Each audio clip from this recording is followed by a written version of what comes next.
What happens when the warrior lays down their sword and embraces the very darkness they have spent lifetimes fleeing from? Does the monster transform into the master? Or does the seeker discover that the demon was never the enemy but the rejected guardian of their deepest wisdom? Welcome, soul traveler, to the Eternal Library. Today we dive into one of the most profound and enigmatic processes that has been both hidden and distorted across centuries of spiritual teaching, the sacred art of shadow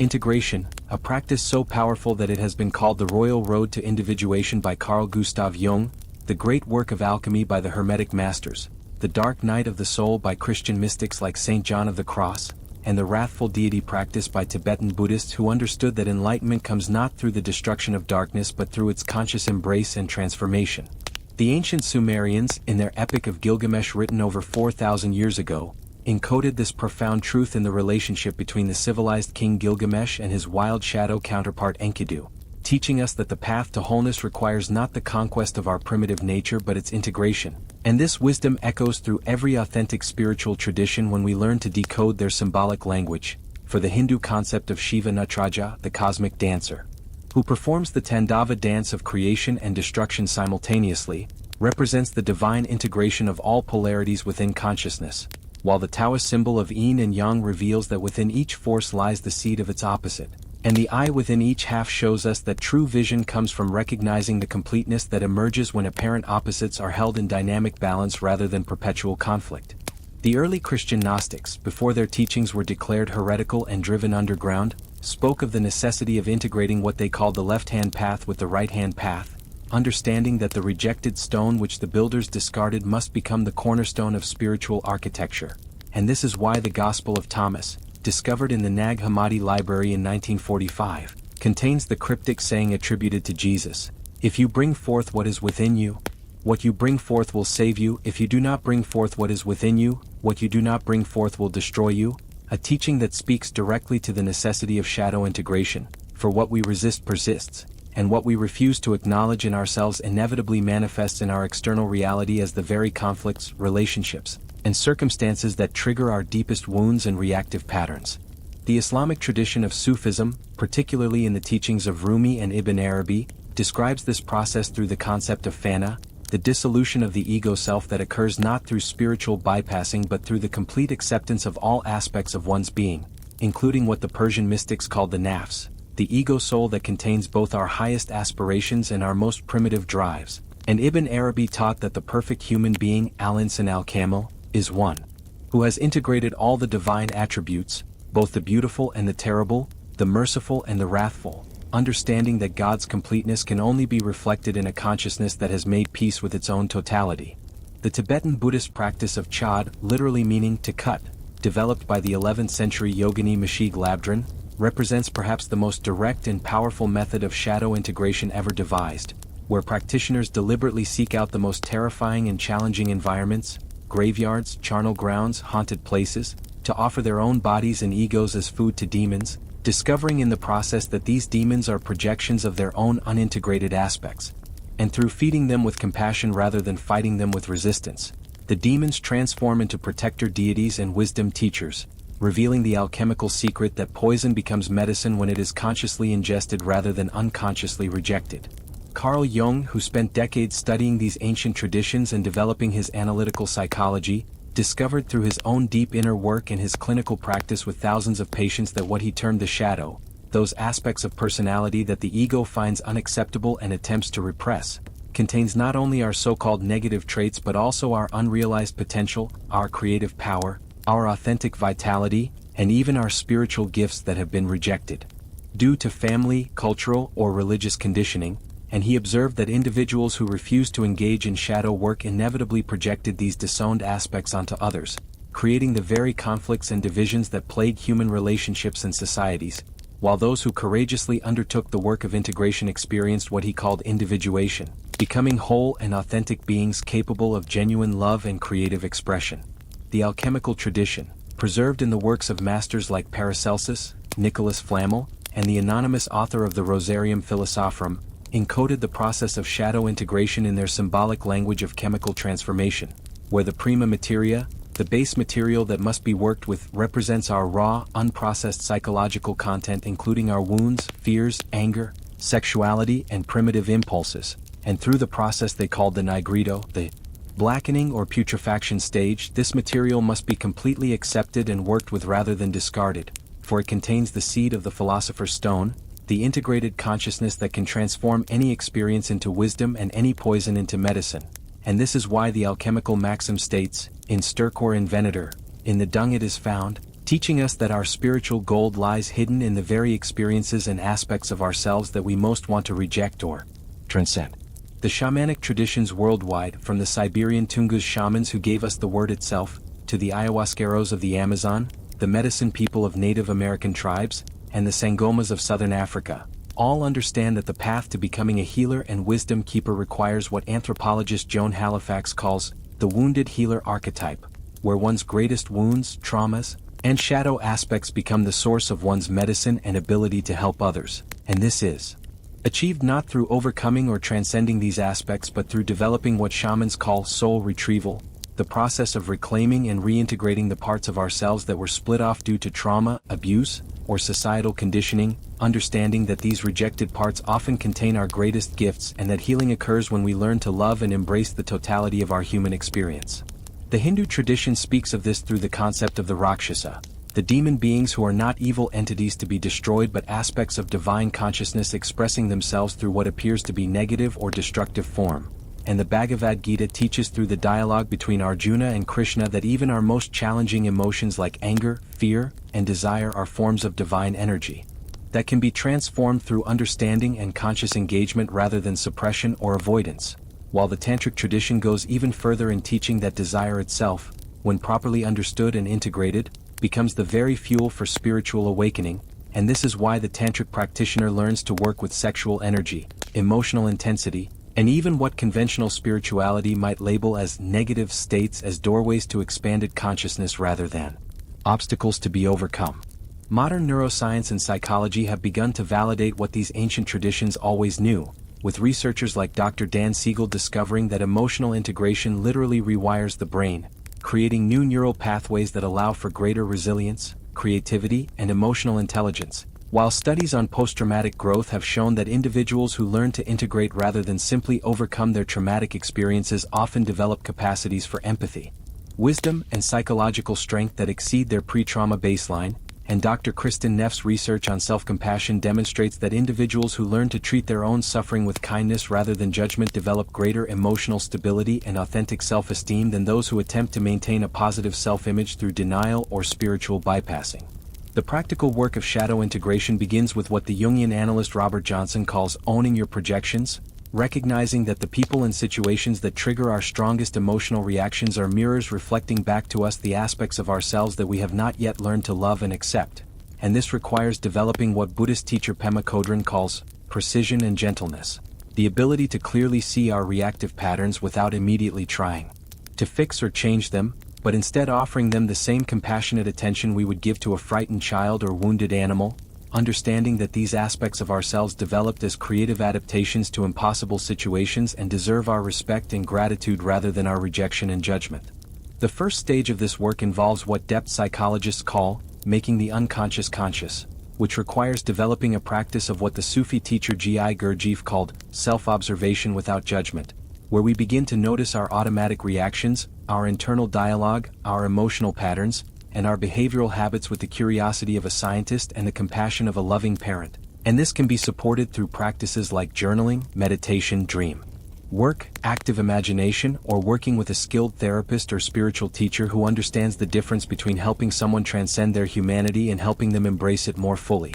The second stage involves what Jung called active imagination, consciously engaging with the rejected aspects of ourselves through dialogue, visualization, creative expression, or somatic practices, and this might involve imagining a conversation with the part of ourselves that gets angry, asking it what it needs, what it's trying to protect, and what wisdom it might have to offer, or it might involve expressing through art, movement, or writing the feelings and impulses that we normally try to control or hide, discovering in the process that these energies often contain tremendous creative power and authentic vitality that has been suppressed along with the more challenging emotions. The third stage is what the alchemists called the albedo, the whitening phase where the previously rejected material begins to reveal its hidden gifts and wisdom, and this often manifests as discovering that our greatest wounds become our sources of compassion, Our deepest fears become gateways to courage, our most shameful aspects become sources of authentic humility and connection with others, and our suppressed anger becomes fuel for healthy boundaries and social justice work, while our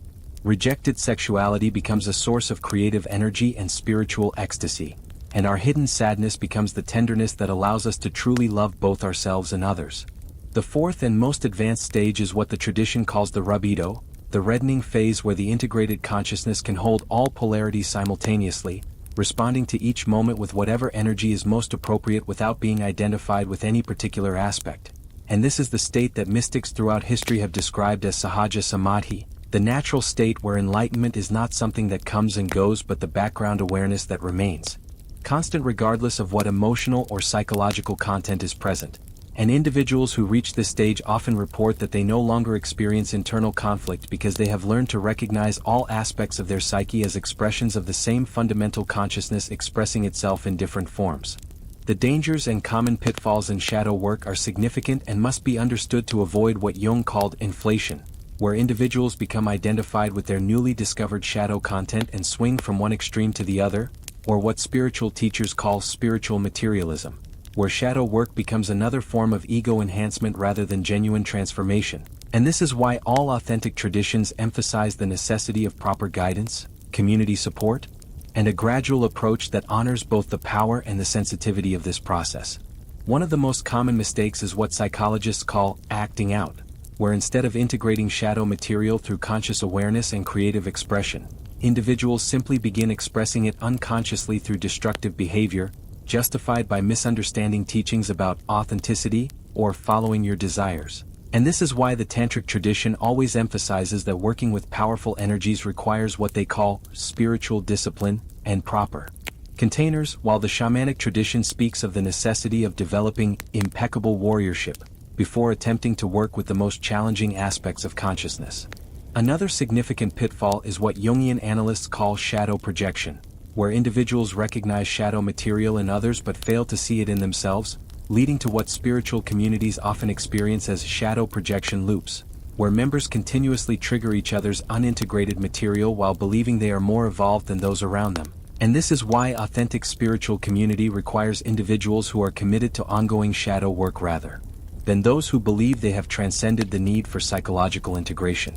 The relationship between shadow work and spiritual awakening is perhaps the most misunderstood aspect of contemporary spirituality, with many teachers and students believing that enlightenment means transcending human psychology rather than integrating it more fully, but the great masters throughout history understood that true awakening includes rather than excludes our humanity, and this is why teachers like Chogyam Trungpa spoke of spiritual materialism as the tendency to use spiritual concepts and experiences to avoid dealing with psychological and emotional reality, while teachers like Adyashanti emphasize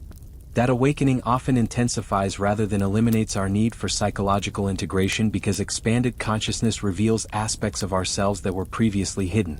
The somatic dimension of shadow work cannot be overlooked, as trauma and rejected aspects of self are stored not only in mental and emotional patterns but in the cellular memory of the body itself. And this is why traditions like yoga, qigong, tai chi, and various forms of bodywork have always been essential components of authentic spiritual development, because the body holds wisdom that the mind cannot access and releases energies that purely mental approaches cannot touch. And contemporary trauma therapy has validated this understanding through approaches like somatic experiencing (EMDR) and body-based therapies that help individuals integrate traumatic experiences through working directly with nervous system activation and bodily sensations rather than only through cognitive understanding. The energetic dimension of shadow work involves understanding what esoteric traditions call the subtle body, the network of energy centers, channels, and fields that interpenetrate with our physical form. And when we reject aspects of ourselves, we create what energy workers call blocks or contractions in this energetic system that limit our vitality, creativity, and spiritual development.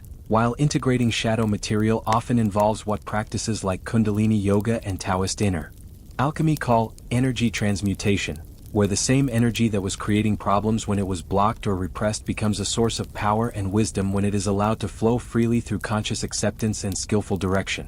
The relational dimension of shadow work is equally crucial because our rejected aspects inevitably show up in our relationships with others, either through unconscious projection where we see in others what we cannot see in ourselves, or through what psychologists call complementary relationships, where we attract partners who express the very qualities we have repressed. And true intimacy becomes possible only when individuals are willing to own their projections, communicate about their triggers, and support each other in the ongoing process of integration rather than trying to fix, change, or perfect each other. The collective dimension of shadow work extends this understanding to families, communities, organizations, and entire cultures, recognizing that groups also have collective shadows consisting of the aspects of reality that the group cannot acknowledge or integrate, and this manifests in phenomena like racism, sexism, religious fundamentalism, political polarization, and environmental destruction, where entire societies project their rejected aspects onto other groups or onto nature itself. And healing these collective shadows requires not only individual integration but also collective processes that allow communities to acknowledge and integrate their previously rejected aspects.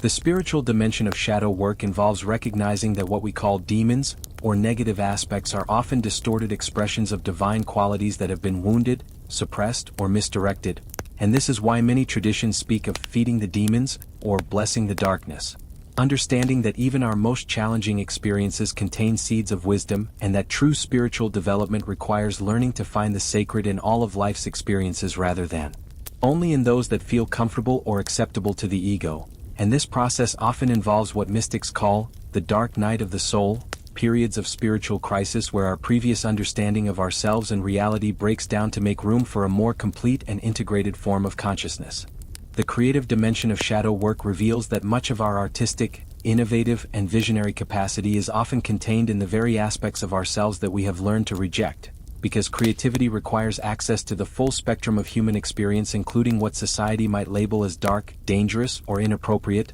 and this is why many of the greatest artists, writers, musicians, and innovators throughout history have been individuals who learned to consciously work with their shadow material rather than being unconsciously driven by it, transforming their wounds into sources of beauty, their anger into fuel for social change, their sexuality into expressions of divine eros, and their darkness into profound artistic statements that help others integrate their own rejected aspects. The integration process itself unfolds differently for each individual depending on their unique history, constitution, and life circumstances, but there are certain universal principles that can guide this work, beginning with what Buddhist teacher Tara Brach calls radical acceptance, the willingness to acknowledge what is actually present in our experience without immediately trying to change, fix, or transcend it, and this requires developing what contemplative traditions call witness consciousness, the capacity to observe our thoughts, emotions, and sensations with spacious awareness rather than being completely identified with them. And this witness awareness is cultivated through practices like mindfulness meditation,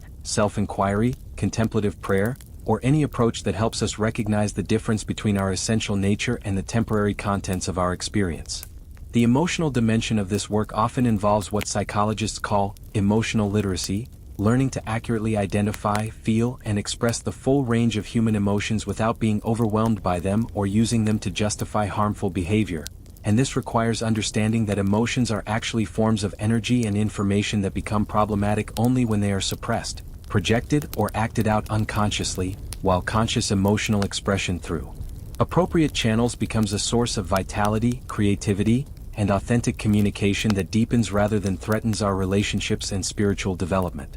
The mental dimension involves recognizing what cognitive therapists call thought patterns, or what Buddhist psychology calls mental formations, the habitual ways of thinking that were developed as protective mechanisms but may no longer serve our highest good.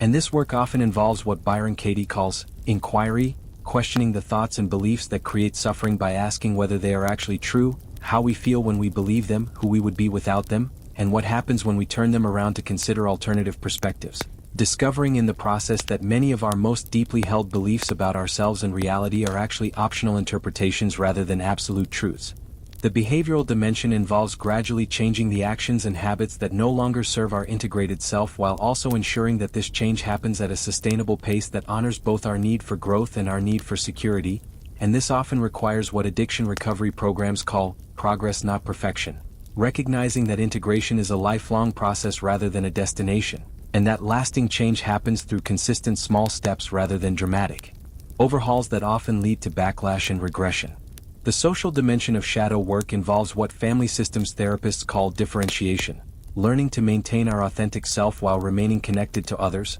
neither sacrificing our truth to maintain relationships nor using our truth as a weapon to control or punish others. And this often requires developing what Marshall Rosenberg calls nonviolent communication, the ability to express our needs and boundaries clearly while also maintaining empathy and respect for others. Experiences and perspectives. Recognizing that our integration benefits not only ourselves but everyone around us because we are no longer unconsciously projecting our unresolved material onto them. The practice of what some traditions call making friends with our demons often begins with simple awareness exercises where we notice when we are judging, resisting, or trying to change aspects of our experience, and instead of fighting these reactions, we can begin to get curious about them, asking questions like, what is this part of me trying to protect? Or, what would it feel like to thank this reaction for trying to help me? Or, what if this difficult emotion contains important information about what I need?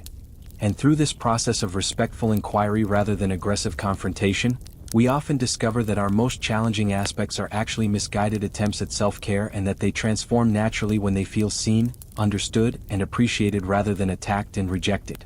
Advanced practitioners often develop what could be called shadow dialogue, regularly checking in with the various aspects of their psyche through journaling, meditation, or creative expression, maintaining ongoing relationships with parts of themselves that they previously tried to eliminate, and this might involve writing letters to their anger, having imaginary conversations with their fear, creating artwork that expresses their sadness, or dancing their sexuality, discovering that when these energies are given appropriate attention and expression, they become allies and sources of wisdom rather than internal enemies that must be constantly controlled. The relationship between shadow work and service in the world is particularly important because individuals who have learned to integrate their own darkness often become the most effective healers, teachers, and change agents precisely because they are no longer projecting their unresolved material onto the people they are trying to help, and they can hold space for others' difficult experiences without being triggered or overwhelmed because they have learned to navigate their own internal landscape with skill and compassion. While those who attempt to serve others without doing their own shadow work often unconsciously recreate the very problems they are trying to solve,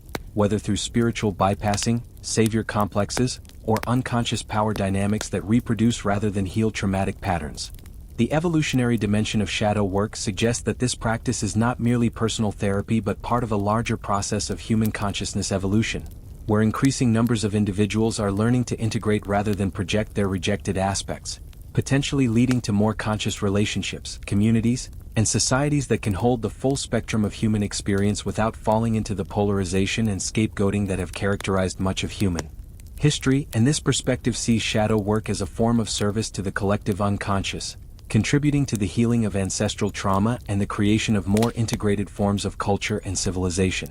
The mystical dimension of this work often reveals that what we initially experience as separate aspects or parts of ourselves are actually facets of a more fundamental unity, and as integration progresses, practitioners often report experiencing what mystics call non-dual awareness, where the observer and the observed, the integrator and the integrated, the lover and the beloved are recognized as expressions of the same essential consciousness, and from this perspective, shadow work becomes not a process of self-improvement but a form of worship, a way of honoring the sacred totality that expresses itself through every aspect of our human experience, including those aspects that the ego finds most challenging or unacceptable. The ultimate fruit of shadow work is what could be called authentic wholeness, a state where individuals no longer need to maintain false personas or defend against aspects of reality because they have learned to find the sacred in all of their experience. And this wholeness is not a static achievement but a dynamic process of ongoing integration that allows for ever deeper levels of self-acceptance, creativity, and service,